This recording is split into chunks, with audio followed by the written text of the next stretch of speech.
Jusqu'à présent, lorsque l'on a effectué la division écrite avec des dividendes qui ne contenaient pas de virgule, donc des dividendes qui étaient des nombres entiers, on tombait systématiquement sur un reste qui était nul. À la fin de l'opération, on traçait une barre ici et on avait systématiquement le chiffre 0 ici qui apparaissait. Et c'est un petit peu un coup de chance et c'était un petit peu fait exprès car ce sont les cas les plus simples à traiter, mais dans cette vidéo, on va s'intéresser à un cas un petit peu plus compliqué. On va s'intéresser à un cas où le reste ne sera pas nul. Petite pause pour vous informer que cette vidéo, ce n'est qu'une petite partie d'un cours sur le calcul écrit bien plus complet. On y parle d'addition écrite, de soustraction écrite, de multiplication écrite, avec un bonus sur la méthode japonaise, et bien sûr, on y parle de division euclidienne.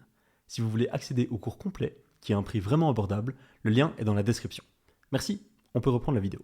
Ici, nous avons un exemple où un reste non nul va apparaître et on va voir comment est-ce que l'on peut traiter ce cas.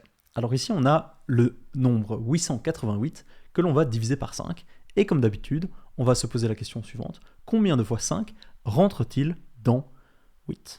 Alors 5, ça rentre une fois dans 8, mais ça ne rentre pas deux fois dans 8. 2 fois 5, ça fait 10. Une fois 5, ça fait 5. 5, c'est plus petit que 8, mais 10, c'est plus grand que 8. Donc on sait que 5, ça rentre une seule fois dans 8. Donc ici, on va inscrire le chiffre 1.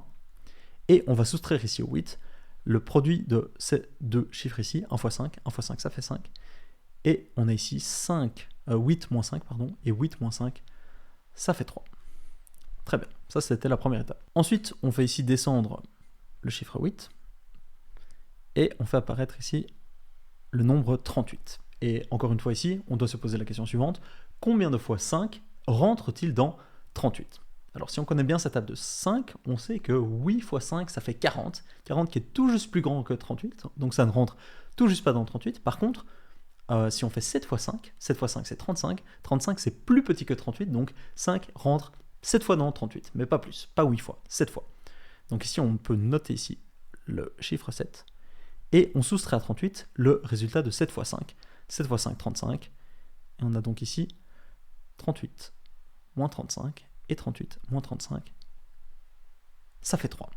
Et ici encore, on va faire descendre le chiffre 8. Ici encore, on se retrouve avec le chiffre 38 qui apparaissait déjà précédemment, donc le raisonnement va être exactement le même. Combien de fois 5 rentre-t-il dans 38 ? On sait que ça rentre 7 fois, pas 8 fois, mais 7 fois, exactement le même raisonnement qu'avant. On note donc ici le chiffre 7, et on soustrait à 38 35, exactement comme on l'a fait précédemment ici. Et encore une fois ici, on a 38 divisé par 35 qui est égal à 3. Et ici, on se retrouve avec un reste qui n'est pas nul. Ici, 3, c'est le reste de cette division. Et on dit ici que le reste n'est pas nul parce que 3, c'est différent de 0. Et ici, à ce stade-là, on a le choix. On peut décider de s'arrêter ici, et on peut dire qu'on a fini la division. Et alors, on a effectué ici ce que l'on appelle une division euclidienne. Ça veut dire une division où on ne travaille qu'avec des entiers et on ne veut pas entendre parler de virgule. Et donc, on peut conclure cette division en disant que le quotient de 888 par 5, c'est 177. Mais attention, il y a encore un reste de 3. Ça, c'est une manière de résoudre cette division écrite. Mais une autre manière, c'est d'essayer d'arriver au résultat exact. Et pour arriver à ce résultat exact, voici la démarche à suivre. Ce que l'on va faire, c'est considérer que 88, ce n'est pas 88, mais 88,0. 88 et 88,0, en réalité, c'est exactement la même chose, mais ça nous permet, ici, dans cette opération, d'aller un petit peu plus loin. Alors, ce que l'on peut faire à présent, c'est descendre ce 0 et l'ajouter à notre reste de 3. Une fois que l'on a fait descendre ici le 0 tout en bas, il faut se rendre compte qu'on est rentré dans le monde des nombres décimaux. Et lorsque l'on rentre dans le monde des nombres décimaux, ce qu'il faut faire absolument, au niveau du quotient ici, c'est rajouter également une virgule. Et une fois que tout ça c'est fait, on peut poursuivre l'opération et se poser la question, combien de fois 5 rentre-t-il dans 30 ? Et alors 5, ça rentre exactement 6 fois dans 30. Donc ici, on peut inscrire le nombre 6 et soustraire à 30 ici le résultat de 5 fois 6, et 5 fois 6, c'est égal à 30. Et donc je soustrais ici à 30, et j'obtiens finalement 0.